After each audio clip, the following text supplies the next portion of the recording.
Hi, Kathy Odell back again. This week's talk is going to be on, the fundamentals of astrology, an introduction. I can't teach astrology in one short video, that's next to impossible, but I might be able to try to help you understand a little more about it, how it works, and offer you some suggestions on books that might help you if you really want to get into it. Let's start with a birth chart, okay? It's as if you are the center of the universe. This is a horoscope, okay? The outside of this horoscope shows a wheel of 12 sections. Those sections are called the houses in the chart. And what they cover is different departments of life. The first house is your outward appearance, the physical presentation you make to the world. Second house rules your money and income. Third house rules brothers and sisters, short trips, communications, travel and communications. The fourth house rules the home, the parent, and close family ties. It also rules the ends of things. Fifth house rules love affairs, speculations, gambling, gaming, children, the children that you would have or not, depending on the aspects at the place. Sixth house rules your employment to others or people who are employed by you. It rules underlings. It rules small animals. It also rules your general health. The seventh house of the chart is opposite the first house, and it rules your partnerships, husbands, wives, or your mate. And any partnership, whether it's legal or not, if it's a partnership with you and one other person, that's ruled by what's going on in the seventh house. The eighth house, that's the section up over here then, since it's opposite the second house of money, it rules banks, it rules legacies, inheritances, other people's money in general. It also rules sex, your sexuality, and it rules death. The ninth house rules foreign affairs, aunts, uncles, distant relatives, long distance traveling, higher education, philosophy, religion. 10th house rules your career path in life. What you're going to be, where you're going to go, what are you going to do. It's your outward presentation to the world as far as your occupation is concerned. The 11th house would rule your friends and associates, your clubs, your organizations, your hopes, dreams, and wishes. The 12th house rules hospitals, prisons, enclosed places. It's called the house of self-undoing. And also rule long-term illnesses, being the opposite the 6th house, and you're going into that's why it rules hospitals, hospitalizations. And it's all these different areas. They all rule other things too, and depending on the kind of chart you're doing. But this is essentially how it works. The moment you're born, you're right there at the center of the chart. You're the center of the world. And it's like, on that moment, you take a picture, boom, freeze frame it.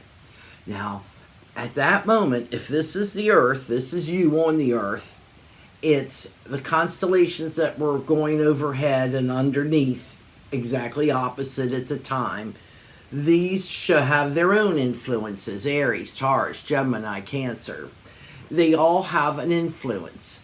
The houses represent areas of life, and the constellations are the influence over those areas of life.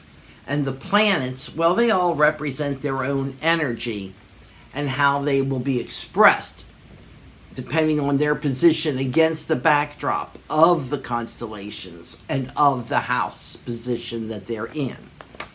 The planets and the sun and the moon, they just tend, you call them planets in general, depending on where they are in the chart, is how your personality sort of is formed. I kind of believe in the fact that everything has a vibration, everything has an electromagnetic energy, including the planets. And because they're so massive, they've got a lot of energy. And it's that energy that they are shooting out in general.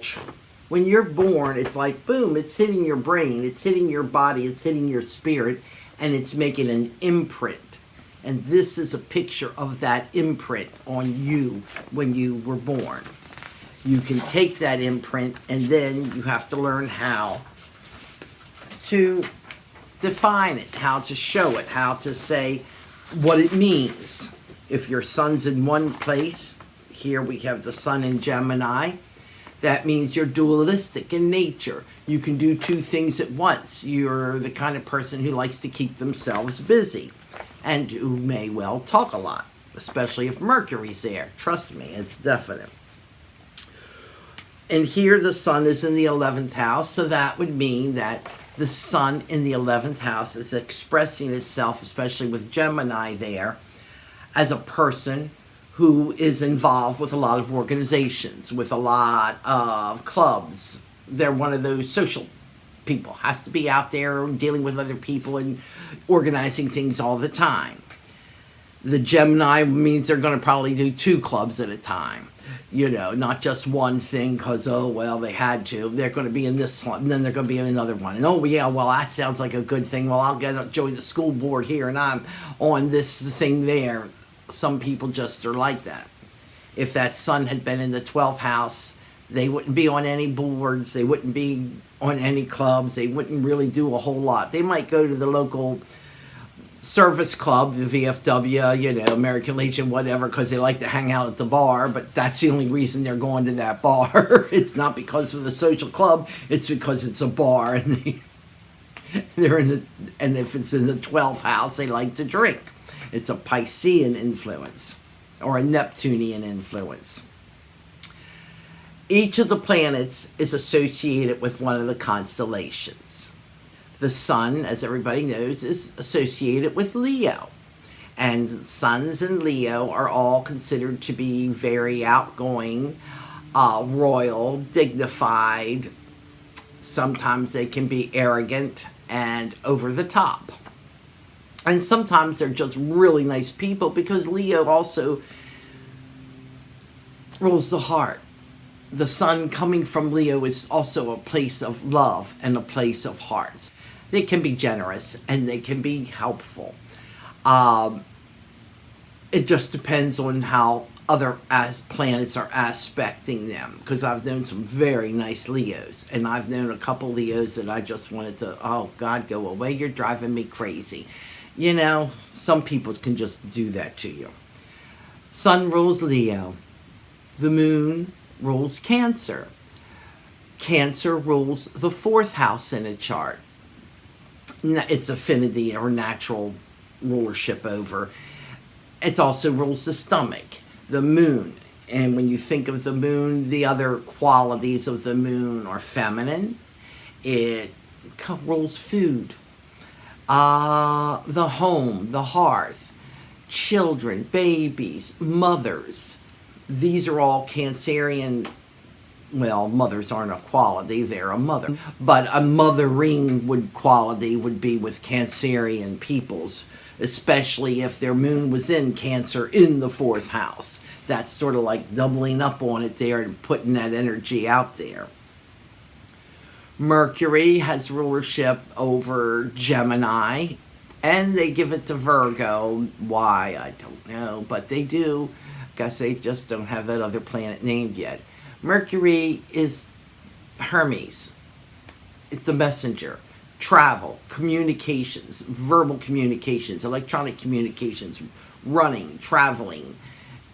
Always on the go, always on the move. Mercury and Gemini, because Gemini has a duality. Mercury's always moving. It's like they sort of in sync there. Gemini also rules the 3rd house, which has a natural affinity for the lungs and talking, and that's another reason why they tend to be a little more outspoken sometimes, just because they tend to ramble. Looking at the planet Venus, everybody knows is love, and Venus has an affinity with the constellation of Libra, as well as Taurus. Now, when I look at Venus, when it's given both ways, because we only have the 9 and there's 12, Venus in Taurus, its association with Taurus is physical love, it's sensuality, it's that softness. I want comfort. I like a big old stuffed chair. I like the physical comforts of life, shall we say. Whereas when it's expressed through Libra, it's a little higher level of love, of balance, of arts, of, let's say, the other beauty, jewelry making. Venus shows itself in perfumes, jewelry making, arts, things that are beauty, things that feel beautiful, smell beautiful, look beautiful. A calming, peace, loving, let's all be friends. Now move on to Mars, the planet, everybody knows Mars is the planet of war. But it's more than that. It's because Martian is Martian energy. You need energy to get life going, to keep things moving. I mean, it's not really as bad as everybody thinks it is, because without that impetus, without that energetic push, people wouldn't accomplish anything. So you need Mars to make you do things. However, Mars can get overactivated, overstimulated, and when that happens, you're going to have that temper. Martian temper, like an Aries, because Mars rules Aries. That's why they're great at starting things. They're just not good at finishing them. They don't follow through. It doesn't have that steadfastness. It's like, ooh, let's go do it. Well, I'm tired of this. Let's go do something else now. Martian energy also will be explosive sometimes, and it's like, somebody snaps at you, screams, yells, hollers. But then it's over. It's, as quick as it happened, it's over. They don't hold grudges. Mars doesn't hold a grudge unless it's aspected poorly with Saturn. It lets it go, and it just moves on, and it actually represents growth. Jupiter. Jupiter is a planet of expansion. It is associated with the constellation of Sagittarius. It also has rulership over, or is connected to, philosophy and religion. People who have a strong Jupiterian influence in their chart tend to be very honest, forthright, and outspoken. A lot of times you don't even want to hear what they have to say, but at least you know where you stand when you're talking to someone who is either a good Sagittarian and/or has a strong Jupiter influence, because they're not going to mince words. They're going to tell it like it is. Jupiter is a good planet, but you can't expect just because Jupiter's there you're going to win the lottery. However, a lot of people who do have prominent Jupiters that are well aspected do tend to be luckier in small games of chance and things like that than some of us. At least I've seen it before. Next planet on the list we'll go to is Saturn. Oh, Saturn's restrictive. It's constricting. It's responsibility. Saturn's there to teach us all a lesson. It's karma coming back to get you. People who have prominent Saturns tend to be a little depressive or just workaholics. They're the kind, it's associated with Capricorn as far as, the constellations go, and Capricorn's the goat. And it's not that they're butting their heads all the time. They're just plodding along slowly, doing their thing. Saturn is the kind of a person who will plod along and get there eventually. And sometimes they will attain great heights simply because they hung in there and they were determined. They have almost a Taurian bullheadedness. They're determined when it comes to work. They do their job, and they will do every little thing that is necessary to make their job complete or to do it right. A person with a prominent Saturn is a really good worker. However, a heavy Saturn in a chart can bring about, like I said, depression. It can bring about restrictions. It can bring about a restricted social life, a restricted love life. It adds responsibilities to you. You tend to be the one who's always handling things for everybody. You've always got a heavy workload on your shoulders. Saturn, the thing to do is if you learn how to work with Saturn and make use of the test that throws your way, you come out stronger and better and farther along the road than a lot of other people. So it isn't necessarily always bad, but it has a bad connotation for that reason. And it also, Saturn has a tendency to represent losses in a chart. If you have Saturn in your second house, you're going to lose money, or you're just never going to be able to accumulate much. If it's in your seventh house, you might tend to marry an older person because Saturn rules old age, or a very quiet, serious type of person.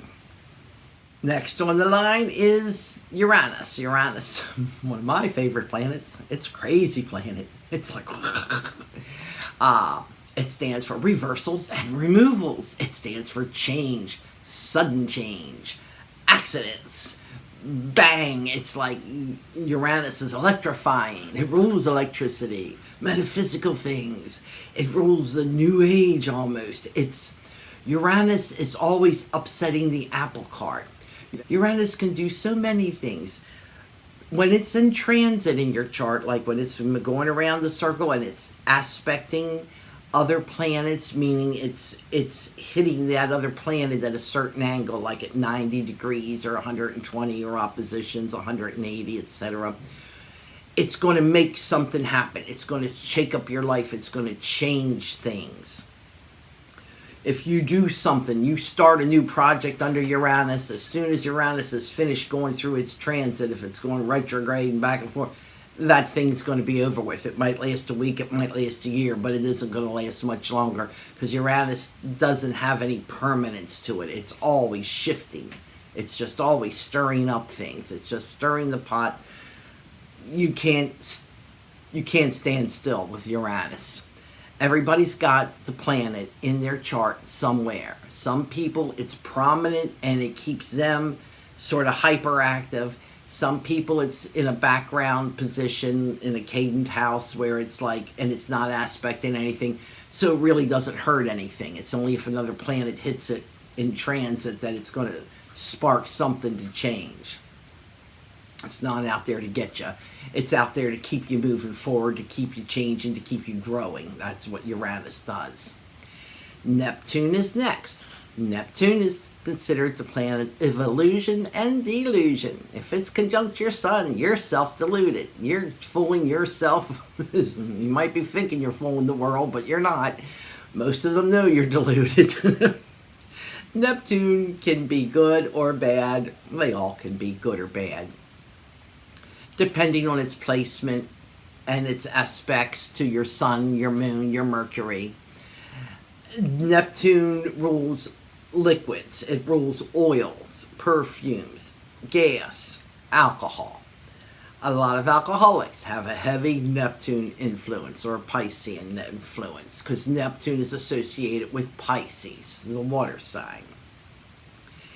Neptune can also be very spiritual and very high-minded and bring you intuitive insights. It does. It's very intuitive, and it can, increases your spidey sense if it's prominent in your chart. When you're under a Neptune transit, especially if it's with your Mercury or your Sun, things are going to be crazy. You're just not going to be able to figure out what's going on. Everything's like confusion.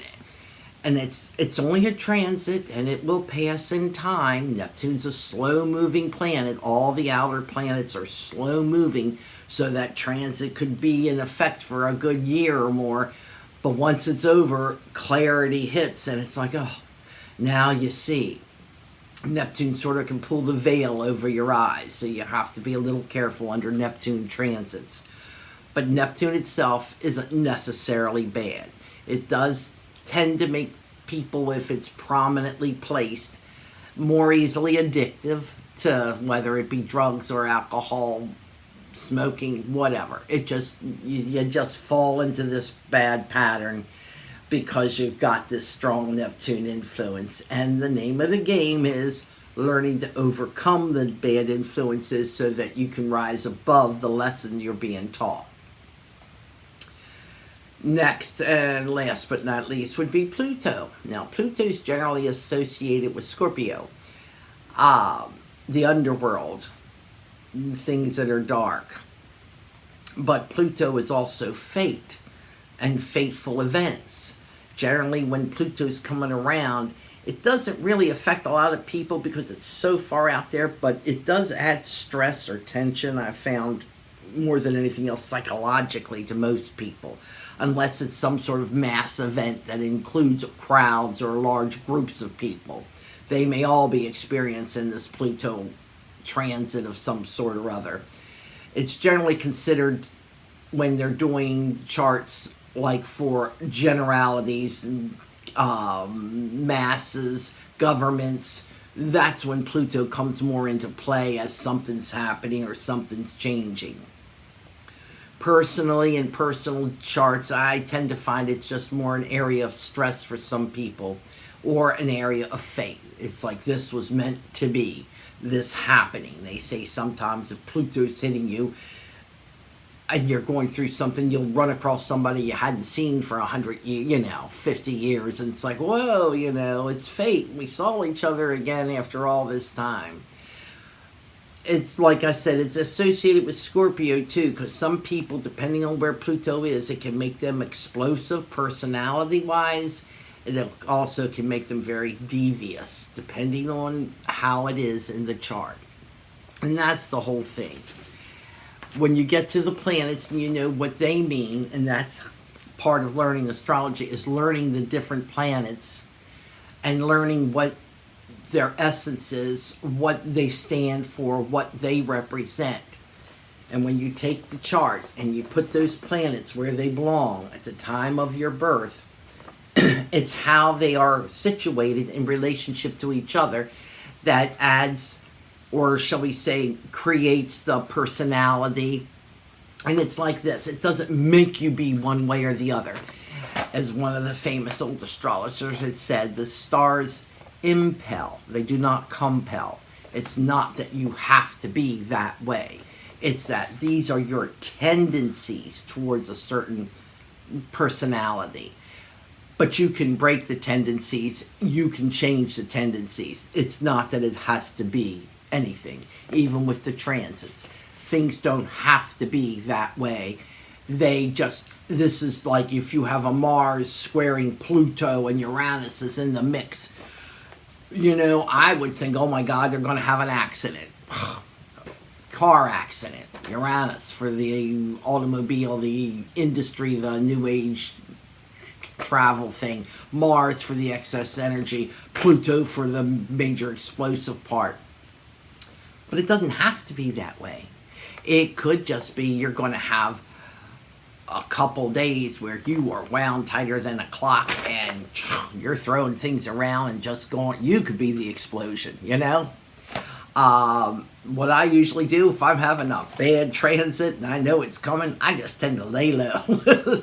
Stay out of trouble, Martian transits, if it's going over your hands or going in your third house and it's aspecting something like your sun or like, it's Mars. It also rules steel. It rules knives. You could cut yourself while you're chopping up in the kitchen. It's like, not cut your finger off. I mean, yeah, oh, damn, and you're bleeding and blah, blah, blah. Mars can cause minor accidents all the time. You sprain your ankle. That might also include this little Saturn in there because of the muscles and the longer term healing process needed. The thing about charts is to start you have to learn what each of these planets stands for, and they all stand for dozens of things. You have to learn what your constellations stand for. Gemini, the twins, duality, that's just a quickie representation. Sagittarius, the archer, sportsmanship, hunting, also adventure and travel and religion and philosophy. They all, Aquarius, the new age, the water bearer. Aquarians and Aquarius is for anything modern and new and novel. Pisces, liquids, rivers, seas, oceans, alcoholics, spidey sense. And they also have their own little duality and a deep sensitivity and emotional base.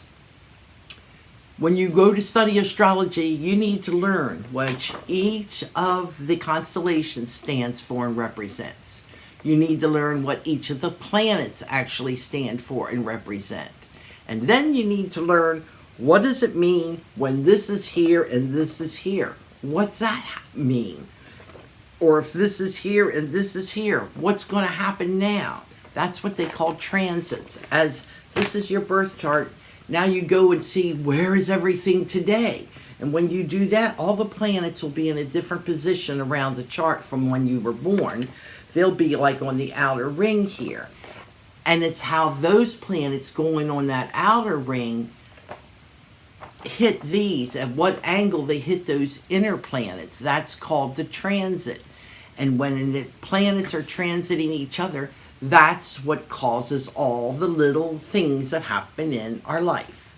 Now, the moon is going to go around that circle once a month. So every month, the moon is going to hit one of your planets, and it's going to make something happen, depending on where that planet was when you were born, depending on what sign it is and what house it was in. Let's say the moon is going to hit Neptune in the 7th house one day every month for about 2 hours. When it's going over Neptune, you're going to be feeling emotional for some reason or other with your partner, or your partner's going to be in a mood for an hour or two. But then it's gone. It's moon. Lunar transits are fast. The sun takes a year to go around.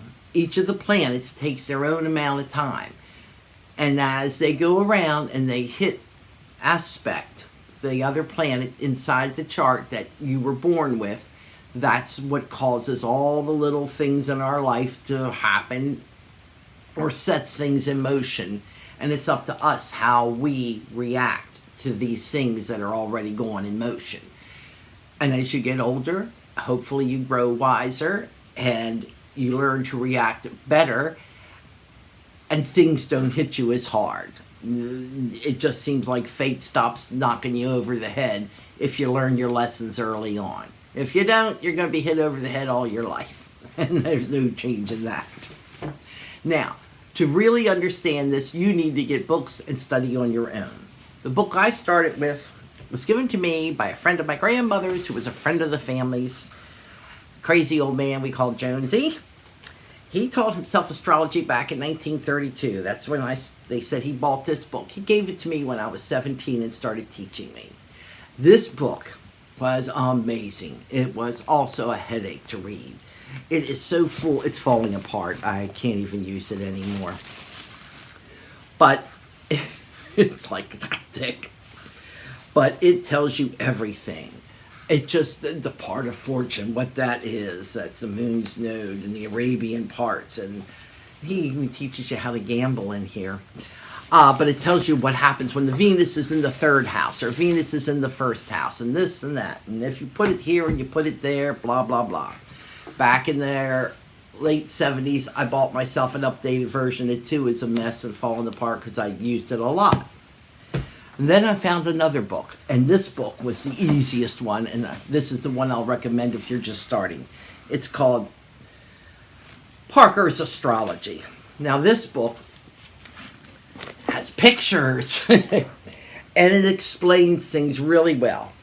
And it explains the planets, and it does it in the charts, the constellations, and it does this in a very simplified version of what that other book is. The other books, if you're heady and into studying and you've got the time and the brain, go for the A to Z Horoscope Maker and Delineator by Llewellyn George. Is that it? Yeah, Llewellyn George.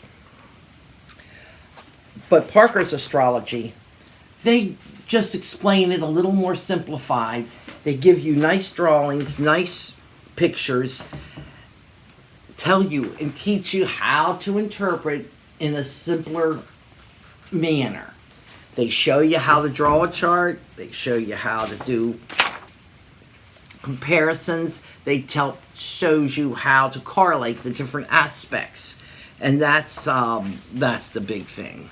It's like here, aspects of Jupiter. When Jupiter is in conjunction with Saturn and da da da da. If it's a positive aspect or a negative aspect, and then you can read all about it.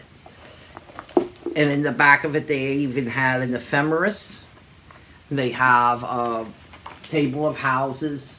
These are things you need to draw a chart. You need to know where the planets were. That's what the ephemeris is. It's a I got tons of them. A book of numbers. It's all these little numbers, and you have to. It's a complicated process. I'll let the books explain how you do it. If you want to cheat and make it simple, you go to this place called Astro.com and get a free chart. Astro.com. It's AstroDense, it's the full name, but their web address is www.astro.com. They will let you input your birth data, your time, your place. They do all the calculations for you, and you can print out your birth chart. It's wonderful. They also give you free readings on your daily horoscope and free short report forecast. Now, these are nice general charts, and these are good because they're specific, they are done right. I've checked them, I've double checked them, I've drawn the charts myself, and then I did them on here, and they came out the same way, same placements. So their logistics are great, but it's just that you get those freebies to help you get started. And then, of course, they sell charts, too. You can buy a full report forecast. You can buy a full birth chart forecast. You can buy something, and they will give you pages that explain everything and tell you, oh, this means this, and this means that, and blah, blah, blah. But you don't have to. They'll let you sign up and sign in and print out free charts anytime you want. And that's what I do now for all the charts I do for myself and my family. I just go in, type them in, and get the chart, and then I read it. Because it takes time to sit down and go through these books, do the math, and come up with the great circle and da da da da da. Like I said, get Parker's Astrology. There are lots of books out there, and I'm sure a lot of them are very good. These are just the ones that I started with and that I really enjoyed the most, and that's why I'm recommending them. And as far as that Parker's is, where is my picture? I know, just type in Google Parker's Astrology. You will get, it's by Julia and Derek Parker. Amazon has it. They're in paperbacks now, as well as hardbacks. And of course, the covers are all different. This is just an old one. Now they come, one of them looks something like this. And they have one that has a big zodiac on the front. It's really colorful. I like the looks of that one, but that was on the used book site, so that's one of their older prints. Anyway, I hope I helped a little bit with understanding the basics.